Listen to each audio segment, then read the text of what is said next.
So, welcome to each and every one of you from whichever part of the universe you are. Welcome to Mind Architecture's Another Point of View. And today we're having a really interesting conversation, and it's about the elephant in the room, the elephant that's in the world right now, and it's really about artificial intelligence, addressing specifically AI anxiety, and really being able to thrive alongside artificial intelligence instead of fearing it. And I think, just a little bit of background about us as well. If you go onto our website, mindarchitecturegroup.com, our landing page, it really opens up and it says who we are, and it's where artificial intelligence meets emotional intelligence. And it's about human first, data driven, and vision aligned. So we felt that it was really related to start having this conversation from us, apart from some of the things that we do. So artificial intelligence, for some people, it feels exciting. For others, it feels terrifying. People are asking, will AI replace my job? Am I falling behind? What if I cannot keep up? What if technology becomes way too powerful?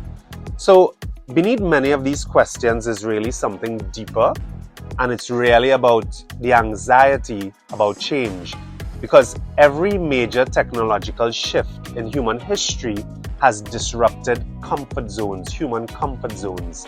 But today's AI revolution, it feels, of course, a lot different. It is so fast, it's a lot faster, it's smarter, it's very much more personal, and it's deeply connected to the future of work, learning, creativity, and identity, which kind of feels like it's around the corner. So today, we're having a human conversation about artificial intelligence, not from fear, not from hype, but from the perspective of psychology, adaptability, emotional intelligence, and resilience. So this episode of Another Point of View is not so much from the psychologist seat, but maybe a little bit from our consultation seat as well. And it's really about learning how to understand what AI really is. How do we reduce AI anxiety, develop an AI co-pilot mindset, because we always give you tools that are increasing your performance, to build confidence with technology, protect privacy and boundaries, because we always talk about boundaries but not walls, but how boundaries also help to keep us safe, and of course to thrive psychologically in an AI-powered world. So because the future does not belong only to people who understand technology, it belongs to people who can adapt emotionally to change. So if you are comfortable and we're comfortable, trust us on this one, and let's begin. So why does AI create anxiety? AI anxiety, first of all, let's recognize we're in a safe space, so it's okay to say it's real, right? Let's recognize it as being real. And psychologically, it makes sense, because human beings are naturally wired to fear uncertainty like anything else, especially uncertainty connected to survival, identity, our careers, competence, and also control, because there's a great measure of control. AI challenges all of those things. So people fear, obviously, losing their jobs, becoming irrelevant a lot quicker, not understanding technology, losing their privacy, and also being replaced. And when people feel overwhelmed, and the brain often defaults to avoidance, resistance, denial, or panic in fight or flight, and this is the flight part. But here's the important truth. Fear grows strongest around what we do not understand. I'm going to say that one more time so it really resonates this evening. Fear grows strongest around what we do not understand. And many people fear AI without fully understanding what AI actually is. So, segue, what AI is and what it isn't. And what we're going to say about that is that Let's simplify this. Artificial intelligence is not magic, and it is not a human mind. AI is a tool designed to analyze information, recognize patterns, automate tasks, generate responses, and assist decision making. So these are the cans. AI can increase your efficiency, it can save you time, it can organize your information, it can support creativity, and it can automate repetitive operational work. But AI also has limitations. AI lacks true human emotion, it lacks lived experience, it lacks human wisdom, it lacks empathy and ethical judgment at a human level. And it also still requires human direction and oversight.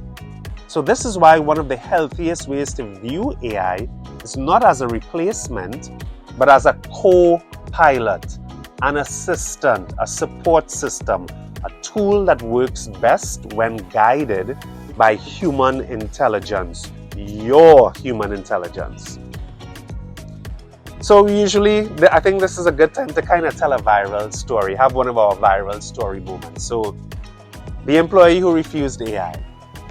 There's a story about an employee who refused to learn AI tools at work. Not because he was lazy, not because he was afraid of looking incompetent, making mistakes, feeling left behind, or becoming replaceable. Meanwhile, another employee approached AI way differently. She said, I don't need to master everything today. I just need to start learning. And over time, small learning moments become confidence. Confidence became adaptability, and her adaptability really became her opportunity. This is one of the greatest lessons of the modern world. The people who thrive are not always the smartest. They are often the most adaptable. That lady went on to become an integral part of her work teams. She was invaluable. Her skill set increased. They depended on her more. Her value increased. So that's just a common story that more reframing can move you to understand AI and how you can co-pilot and to work with AI. And let's talk a little bit and continue along about developing the AI co-pilot mindset, which is what we've been talking about in trainings. The healthiest relationships with AI is a partnership. Not dependence, not fear, partnership. This is what we call the co-pilot mindset. Instead of asking, will AI replace me? Ask, how can I enhance what I already do? For example, writers use AI for brainstorming, leaders use AI for strategic support, students use AI for learning assistance, businesses use AI for efficiency, therapists, just like us, use AI for administrative support, coaches use AI for content and systems. The human remains essential because creativity, empathy, ethics, leadership, intuition, emotional intelligence, mastery, and meaning are deeply human strengths. So the first tool that we're going to share today is really what we call the co-pilot question. And you kind of ask yourself this daily or as much as possible. What repetitive or low-risk task can AI help me with today? This creates gradual confidence instead of overwhelm. It's nice, it's easy, it's that low-hanging fruit. What repetitive task or what low-risk task can AI help me with today? And that's the co-pilot mindset. How can it help me? How can it work with me? How can it help make my life more efficient? So find a task and make it easily find an AI solution. So as a great segue, because we're co-piloting now, which is really nice, starting small and reducing fear is important. One reason people resist AI is because they try to understand everything at once. And psychologically, overwhelm shuts down learning. The brain learns best through safety, repetition, curiosity, and manageable challenges.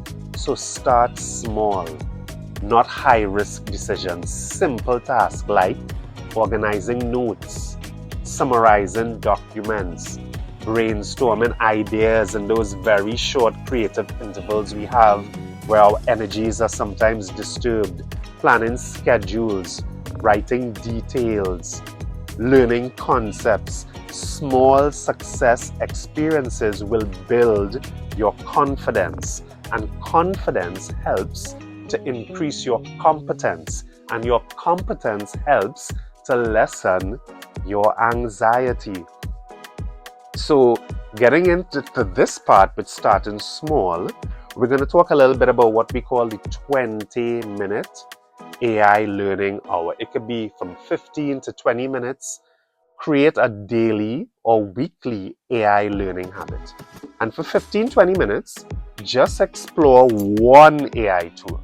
That's all we're asking, one AI tool. And ask questions, test ideas, practice simple tasks. No pressure, no perfection. And perfection is one of the things that we want to kind of start hearing you use less in your vocabulary when we sit with you. This is just about curiosity and having an open mind, because familiarity reduces fear, right? So 15 to 20 minutes, one weekly AI learning habit. Explore that one tool, ask it a whole bunch of questions, test some ideas, practice a few simple things. Enjoy this process. And of course, once we're starting, we must address something that is uniquely important to all of us, and that's privacy, control, and of course, human oversight. Another major fear people have about technology overall, and of course about AI as well, is loss of control. Privacy concerns, data concerns, trust concerns, and these concerns are very valid.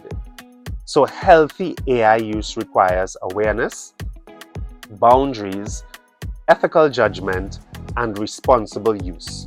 This is why organizations increasingly emphasize human-in-the-loop system, and that simply means AI assists, but humans and leaders still guide, verify, and make final decisions.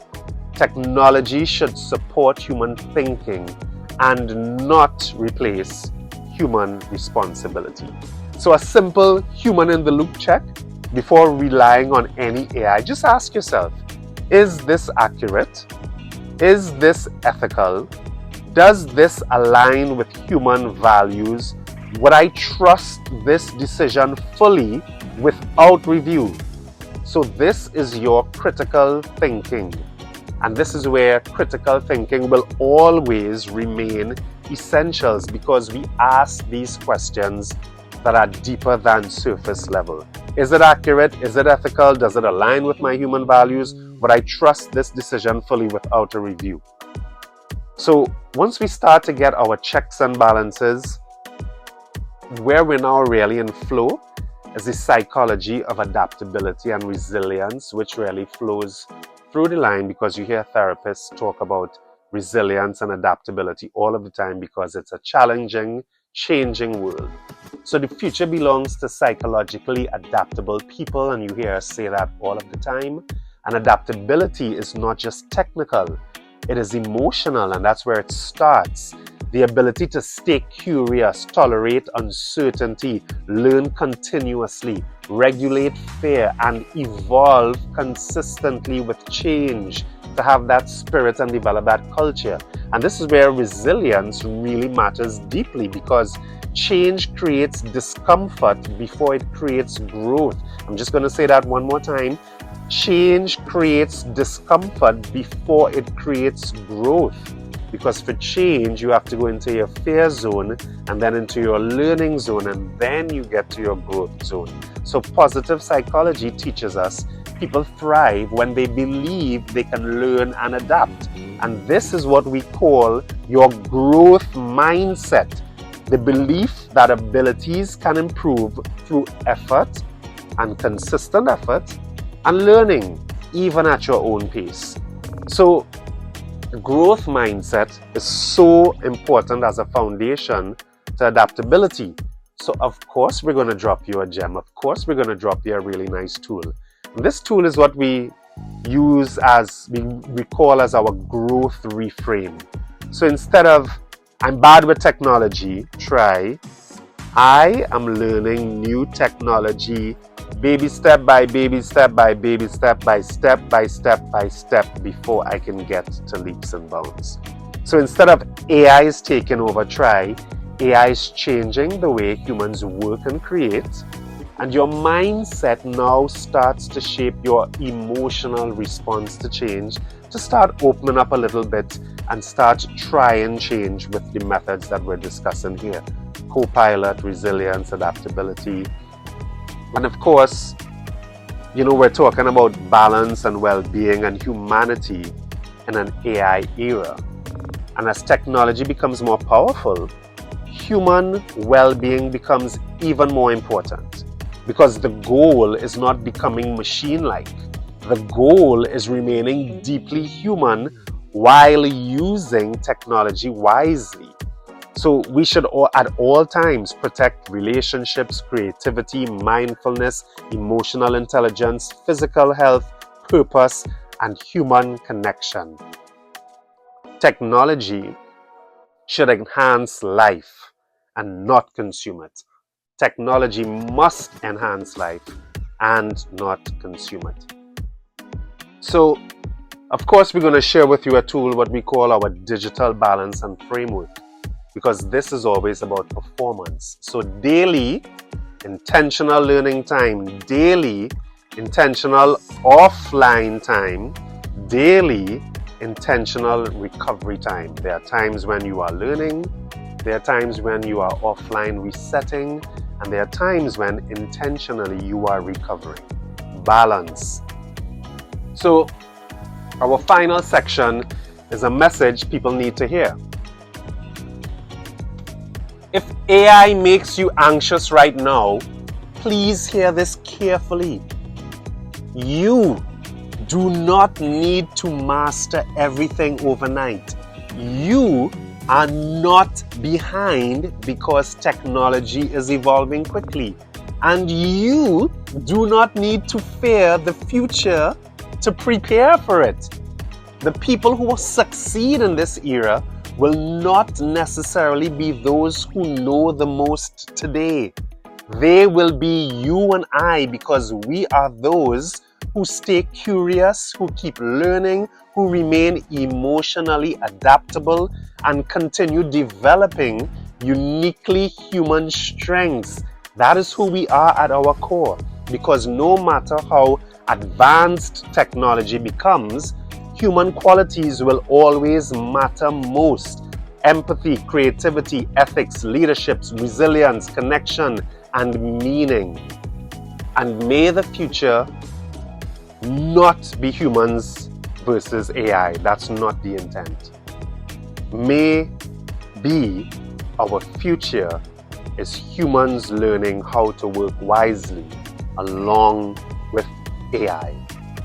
So today has been another episode of Another Point of View presented by Mind Architecture, where psychology, emotional intelligence, resilience, neuroscience, and human performance come together to help people thrive in today's changing world. So if this episode on AI, where artificial intelligence meets emotional intelligence, if it inspired you, please like it, please subscribe, or share it with someone navigating change and technology today. And remember, the future does not belong to the fearless. It belongs to the adaptable. So see you in our very next episode. So thank you for joining us with your time and being with another point of view. See you in our next framework. Be well, be powerful, be great, be loved by all and yourself. Great chatting with you. See you on our next frame.